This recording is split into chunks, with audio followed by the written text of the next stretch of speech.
Hello friends, உங்க வீட்ல பால் கெட்டு போச்சா? கவலையே படாதீங்க. இப்போ நான் ஒரு புது ரெசிபியை செய்ய போறோம். இப்போ நாம செய்ய போற ரெசிபிக்கு தேவையான பொருள் என்னென்னு பார்த்துடலாமா? பால், ஏலக்காய், சுக்கு பொடி, வெல்லம், நெய்.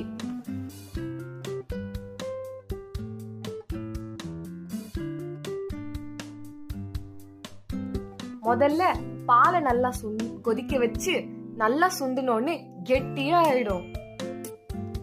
முதல்ல ஏலக்காயை பிரிச்சு அல்லது சீட்ஸை பவுடர் பண்ணி யூஸ் பண்ணிக்கலாம். இல்லைன்னா ஆல்ரெடி உங்ககிட்ட ஏலக்காய் பவுடர் இருந்துச்சுனாலும் நீங்க அதை யூஸ் பண்ணிக்கலாம்.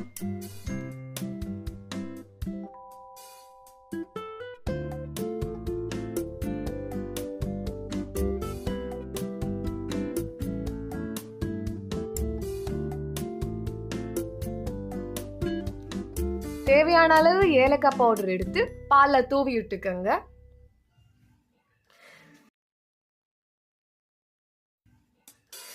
தேவையான அளவு வெல்லத்தை எடுத்து நல்லா இடிச்சு பால்ல சேர்த்துருங்க. பொடி பண்ணி பால்ல சேர்த்துருங்க.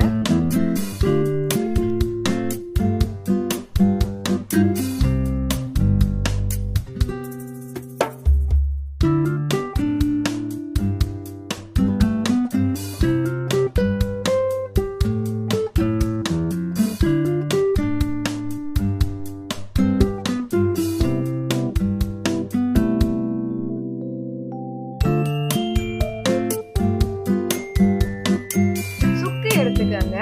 தேவையான அளவு பொடி பண்ணி அதை பாலை தூவி விடுங்க. சுக்கு எதுக்குன்னா நம்மளோட ஜீரண சக்தியை அதிகப்படுத்துறதுக்கு.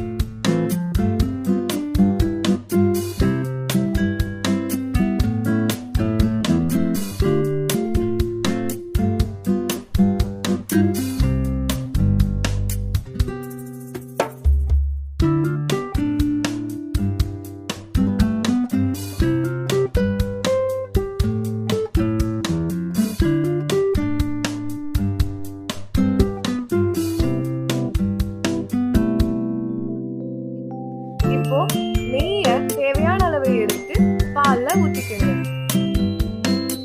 ரொம்ப முக்கியமான பாயிண்ட், பாலை நல்லா சுண்ட வைக்கணும்னா அடுப்பை சிம்ல வச்சு செய்யுங்க. ஏன்னா பாத்திரம் அடிப்பிடிக்க கூடாது இல்லையா, அதுக்காக.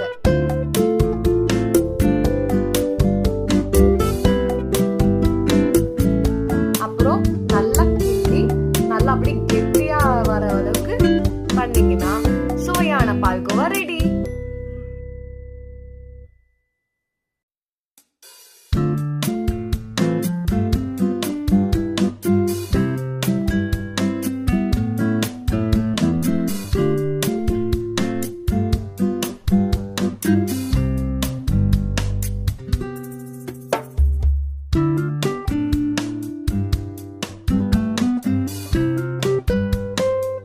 நம்ம நெய்யும் கொஞ்சம் கலந்துட்டோம்.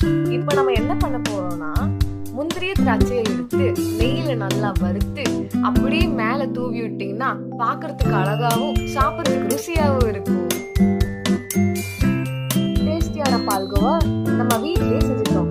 இதை நம்ம ஃபேமிலி, ஃப்ரெண்ட்ஸ் மற்றும் கெஸ்ட்டுக்கு கொடுக்கலாம். இந்த வீடியோ உங்களுக்கு பிடிச்சிருச்சுன்னா லைக் பண்ணுங்க, ஷேர் பண்ணுங்க, மறக்காம இந்த சேனலை